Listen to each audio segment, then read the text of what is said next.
सुनो किशोरी। लेखिका है आशा रानी होरा। दोष अकेली रचना का है भी नहीं, दोष उसकी नासमझ उम्र का है, या उसके उस परिवेश का है जिसमें उसे संभल कर चलने के संस्कार नहीं दिए गए हैं। ये उम्र ही ऐसी है जब कोई भावुक किशोरी युवती युवक की प्यार भरी मीठी मीठी बातों के बहकावे में आकर उसे अपना सब कुछ समझने लगती है और कच्ची रोमानी भावनाओं में बहकर जल्दबाज में मूर्खता कर बैठती है। पछतावा उसे तब होता है जब पानी सिर से गुजर चुका होता है। लेखिका आशा रानी होरा जी यहाँ पर कहती है कि दोष अकेली रचना का नहीं है, तो यह दोष उसके नासमझ उम्र का है और जिस परिवेश में वह पली है उस परिवेश का दोष है। जिस तरह के संस्कार उन्हें रचना को नहीं मिले हैं। यह उम्र बहुत ही किशोरी है, भावुक किशोरी युवावस्था होने के कारण वह युवक की प्यार में खो बैठी है, युवक की मीठी मीठी बातों में उसके बहकावे में आ गई है और उसे ही सब कुछ समझने लगी है।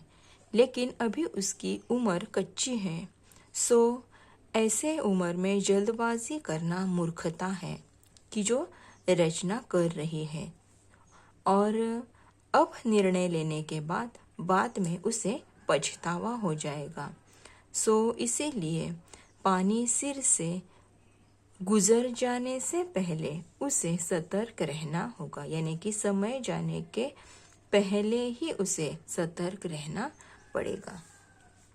इस अल्हड़ उम्र में अगर वह लड़की अपने परिवार के स्नेह संरक्षण से मुक्त है, आज़ादी के नाम पर स्वयं को जरूरत से ज़्यादा अहमियत देकर अंतर्मुख हो गई है, तो उसके फिसलने की संभावना अधिक बढ़ जाती है। अपने में अकेली पड़ गई लड़की जैसे कि किसी लड़के के संपर्क में आती है, उसे अपना हमदर्द समझ बैठती है, उसे उसके बहकने की, उसके कदम भटकने की संभावना और भी बढ़ जाती है। लगता है अपने परिवार के से कट रचना के साथ ऐसा ही है। यदि सचमुच ऐसा है तो तुम्हें और भी सावधानी से काम लेना होगा, अन्यथा उसे समझना मुश्किल होगा। उल्टे तुम्हारी दोस्ती में दरार आ सकती है। लेखिका आशा रानी होरा जी यहाँ पर कहती है सुगंधा को कि रचना शायद अपने परिवार के स्नेह से मुक्त है, यानी कि उसके परिवार में शायद उसे कम स्नेह मिला है, समझ मिली है। आज़ादी के नाम पर वह स्वयं को जरूरत से अधिक अंतर्मुख हो गई है वह, और ऐसा करने से वह अपने जीवन में फिसल सकती है। उसके जीवन में फिसलने की संभावना अधिक है। अपने में अकेली पड़ गई यह लड़की अब उस लड़के को अपना सब कुछ समझने लगी है, हमदर्द समझने लगी है, लेकिन उसके बहकने की, उसके कदम भटकने की भी संभावना यहाँ पर और अधिक बढ़ जाती है। सो अपने परिवार से रचना कट गई है, दूर हो गई है, और ऐसे समय बहुत ही सावधानी की जरूरत है, अन्यथा तुमसे भी वह दूर जा सकती है, तुम दोनों के दोस्ती में भी दरार पड़ सकती है। सो ऐसे समय रचना को समझाना बहुत ही सावधानी से चाहिए, सावधानी से समझा कर ही वह समझ सकती है, अन्यथा वह तुमसे दूर चली जाएगी। एक अच्छी सहेली के नाते तुम उसकी पारिवारिक पृष्ठभूमि का अध्ययन करो। अगर लगे कि वह अपने परिवार से कटी हुई है, तो उसकी इस टूटी कड़ी को जोड़ने का प्रयास करो। जैसे तुम मुझे पत्र लिखती हो उससे भी कहो वह अपनी माँ को पत्र लिखे। अपने घर की भाई बहनों की बातों में रुचि ले। अपनी समस्या पर माँ से खुलकर बात करे और उनसे सलाह ले। यदि उसकी माँ इस योग्य न हो तो वह अपनी बड़ी बहन या भाभी से निर्देश ले। यह भी संभव न हो तो अपने किसी समझदार सहेली या रिश्तेदार को भी वह राजदार बना ले। घर में किसी से भी बातचीत का सिलसिला जोड़कर वह अपनी समस्या से अकेले जूझने से निजात पा सकती है। नहीं तो तुम तो हो ही। ऐसे समय वह तुम्हारी बात न सुने, तुम्हें झटक दे, तब भी उसकी वर्तमान मनोदशा देखकर तुम्हें उसकी बात का बुरा नहीं मानना है। उसका मूड देखकर उसका मन टटोलो और उसे प्यार से समझाओ। यहाँ पर एक मुहावरा है, निजात पाना मुक्ति पाना। निजात पाना यानी कि मुक्ति पाना। लेखिका समझा रही है सुगंधा को कि रचना तुम्हारी अच्छी सहेली है और अच्छी सहेली होने के नाते उसकी पारिवारिक पृष्ठभूमि का अध्ययन तुम करो और अगर लगे तो अपने परिवार से जुड़ी हुई कुछ बातें उसे समझाने का प्रयास करो। जैसे तुम मुझे पत्र लिखती हो उसी तरह रचना को कहो कि वह उसके माँ को पत्र लिखे। भाई बहनों में कुछ प्रेम लगाव रखे और अपनी माँ से पत्र में इस बात को खुलकर कहे। और अगर वह अपने माँ से खुलकर बात न कर पाई तो अपनी बहन या अपनी भाभी से इस बारे में कुछ सलाह भी वह ले। यह करके सब कुछ संभव होगा क्योंकि अगर उसकी कोई समझदार सहेली न हो तो तुम उसके साथ हो ही। तुमसे या किसी रिश्तेदार से वह सहयोग लेकर इस पर बात करे। घर में यह बात कहना बहुत ज़रूरी है। इस समस्या से अकेले वह जूझ नहीं सकती। उसे जूझने के लिए किसी न किसी अपने व्यक्ति को यह कहना बहुत ज़रूरी है। उसकी राय लेना बहुत ज़रूरी है। ऐसे समय तुम उसके साथ हो ही, तुम्हारी बात वह सुन लेगी।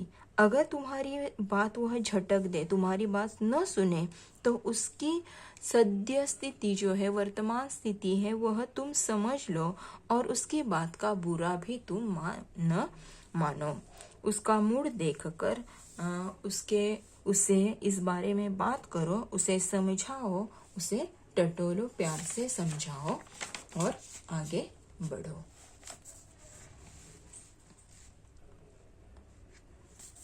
एक शुभचिंतक सहेली के नाते ऐसे समय तुम्हें उसे इसलिए अकेला नहीं छोड़ देना है कि वह तुम्हारी बात नहीं सुनती या तुम्हारी बात का बुरा मानती है।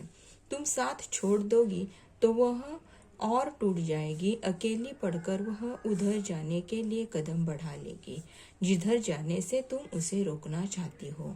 यहीं पर तुम धैर्य और संयम की परीक्षा है। तुम उसकी शुभचिंतक सहेली हो, तुम उसकी शुभचिंतक सहेली होने के नाते तुम उसका साथ मत छोड़ना। भले ही तुम्हारी बात का वह बुरा माने, लेकिन फिर भी तुम उसे समझाओ, उसके साथ रहो, उसका साथ न तोड़ो। अगर तुमने उसका साथ तोड़ा तो वह अकेली पड़ जाएगी और आगे बढ़ने के लिए और कदम तेजी से वह बढ़ाएगी। उसका अच्छा करने के लिए, समझाने के लिए, उसको रोकने के लिए सबसे पहले तुम में धैर्य और संयम होना जरूरी है। समझो कि तुम्हारे धैर्य और संयम की यह परीक्षा ही है। अगर जरूरी समझो तो सहेली के कथित दोस्त या प्रेमी लड़के से भी किसी समय बात कर सकती हो। उसकी मंशा जानकर उससे अपनी सहेली को अवगत करा सकती हो या आगाह कर सकती हो। आगाह करना, सूचित करना। आगाह करना यानी कि सूचित करना। दूसरा, लेखिका यहाँ पर सुगंधा को सलाह देती है कि तुम उसे ठीक तरह से समझाओ। वह समझ नहीं पाई तो दूसरा एक मार्ग है कि उसके दोस्त से, उसके प्रेमी से तुम खुद बात करो। उसके दिल में रचना के बारे में क्या है वह तुम जान लो और फिर वह बात अपने सहेली को, रचना को अवगत कर लो। क्या सच्चाई है यह उसे समझाओ, बताओ, सूचित करो। यदि तुम्हें लगे कि लड़का निर्दोष है, निश्चल है, अपने प्यार में सच्चा या अड़िग है लगता है, तो दोनों को पढ़ाई के अंत तक प्रतीक्षा करने और तब तक केवल दोस्त बने रहने का परामर्श दे सकती हो। यदि तुम्हें लगा कि वह लड़का निर्दोष है, बहुत अच्छा है, सच्चा है, तो तुम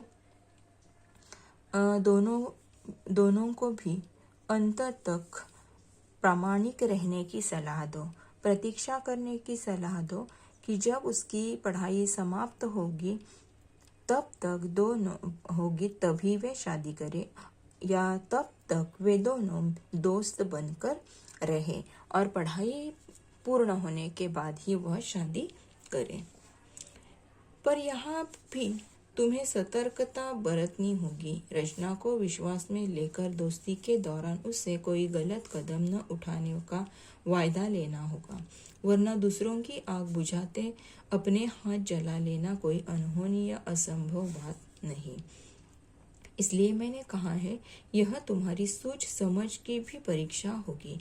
और एक बात यह मत समझना कि सलाह केवल तुम बेटी हो इसलिए दी जा रही है। यही सलाह कोई भी माँ अपने पुत्र को भी देगी। ये बातें बेटा बेटी के लिए समान रूप से लागू होती हैं। मैं इसके परिणाम की प्रतीक्षा करूंगी। अगले पत्र में जानकारी देना दोगी ना? तुम्हारी माँ। लेखिका कहती है कि यह सब करते हुए तुम्हें बहुत ही सतर्क रहना होगा, क्योंकि ऐसे समय रचना को विश्वास में लेना बहुत ज़रूरी है। सो तुम रचना को सबसे पहले विश्वास से अपना लो और उसे वादा ले लो कि वह कोई भी गलत कदम न उठाएगी। लेकिन तुम यह करते समय बहुत सतर्क रहना, नहीं तो दूसरों का अच्छा करते समय, दूसरों की आग बुझाते समय तुम्हारे हाथ जलेंगे। सो तुम्हें इस तरह गलत रास्ते पर नहीं जाना चाहिए। तुम हमेशा सच्चाई से ही रहना, तुम बिल्कुल बिखर मत जाना। इसलिए तुम्हें सूझ और समझ की आवश्यकता है, और समझो कि अब तुम्हारे सोच की, समझ की यह परीक्षा ही है। एक और बात है कि समझना कि केवल तुम बेटी हो इसलिए दी जा रही है। यह सलाह तुम्हें मैं इसलिए दे रही हूँ क्योंकि तुम बेटी हो, कि यही सलाह कोई अपनी माँ अपने पुत्र को भी दे सकती है कि तुम लड़की हो इसलिए ही तुम्हें यह सलाह नहीं दे रही हूँ, तो बेटा होता तो भी मैं बेटे को यही सलाह देती। सो यही सलाह कोई माँ और पुत्र को भी देगी। ये बातें बेटा और बेटी के लिए समान रूप से है। बेटा हो या बेटी हो, दोनों को समान रूप से ही देखना चाहिए, समझना चाहिए, रहना चाहिए। और मैं तुम्हें ये जो पत्र लिख रही हूँ, पत्र में जो रचना के बारे में तुम्हें समझाया है, इसका परिणाम क्या हुआ, यह जानकारी तुम मुझे अगले पत्र में दे देना दोगी ना? तुम्हारी माँ। इस तरह आशा रानी होरा ने अपनी पुत्री सुगंधा को रचना को किस तरह समझाना है, किस तरह सूझबूझ दे, इसका मार्गदर्शन, इसकी सलाह इस सुनो किशोरी इस पत्र में उन्होंने दी है। यहाँ पर यह पाठ समाप्त होता है। पाठ के में जो स्वाध्याय है आ, यहाँ पर शब्द संपदा है, अभिव्यक्ति है, लघुत्तरी प्रश्न है, ये सब ठीक तरह से छुड़ा कर रखना जरूरी है। नोटबुक में सब कुछ लिख कर ले लीजिए। ये वाक्य के भेद जो है ये भी तुम्हें हो गए हैं 9वीं 10वीं कक्षा में। सो ये भी ठीक तरह से करके रखना, नोटबुक में लिख कर रखना। साहित्य संबंधी यह प्रश्न बहुत महत्वपूर्ण है, ये भी दोनों प्रश्न तुम छुड़ा कर रखना। ठीक है, तो आज के लिए यहाँ पर रुकते हैं। धन्यवाद।